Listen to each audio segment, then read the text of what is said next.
Bugün Kərkük Mühəndislər Sendikası bir güzel bir tören düzenlediler. Kalın bizimle.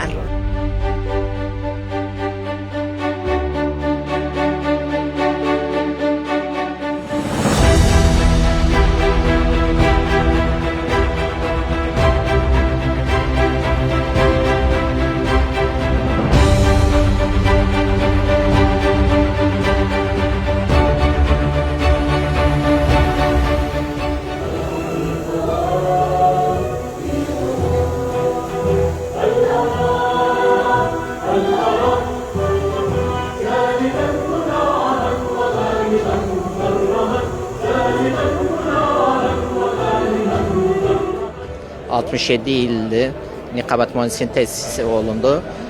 Bütün mühendislere buradan tebrik ederim ve mutlu günler bütün Irak mühendislerine tebrikimiz ve en başta Kərkük mühendislerine teşekkür ederim. Bugün düzenlendi Niqabat Mühendisliğin Kərkük'te Yevmul Mühendisil Iraki. Çünkü tüm mühendisler yığıştı Kərkük'ten.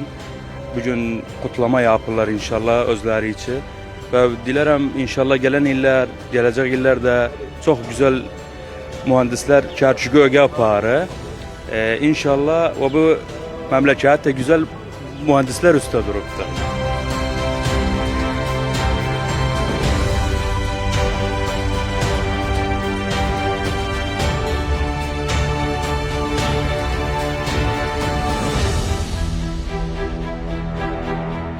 Bu münasebetle tüm Irak mühendislerine tebriklerimizi sunarıq genellikle ve Türkmen ve Irak Kərkük mühendisleri özellikle.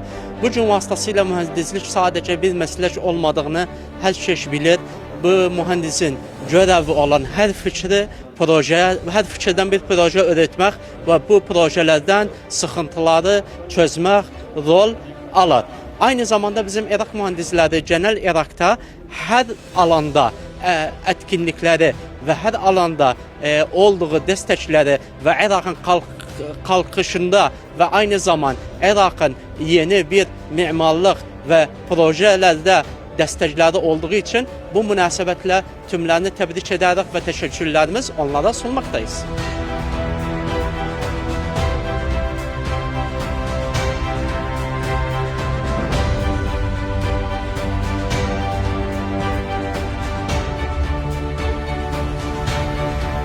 Bugün 25 Mayıs Irak Mühendisler Günüdür.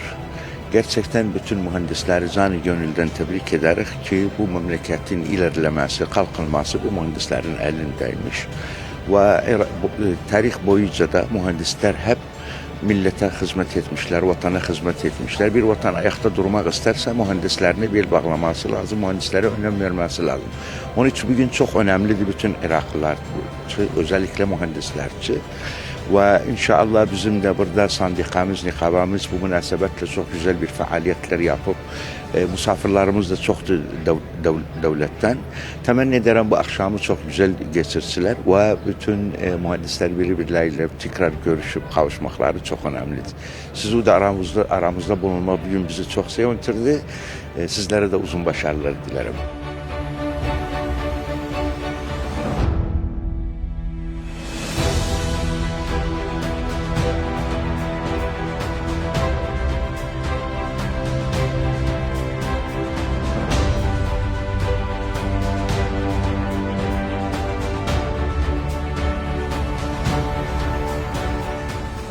...25 ayar bugün mühendisler günü tebrik ederim. Canı gönülden temenni ederim özlerine hepsi günler böyle keyif olsun inşallah.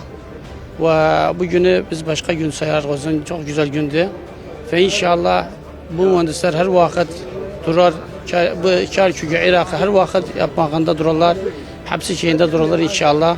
Canı gönülden tebrik ederim özlerine bir daha tekrar. Mühendisler her yerdedir.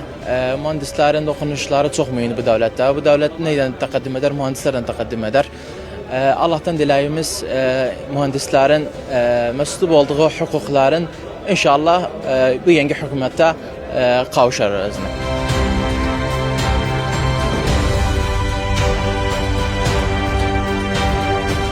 Kərkük Mühəndislər Sendikasından Sevsan Nazım. Iraqiyyət Türkmeniye, Kərkük.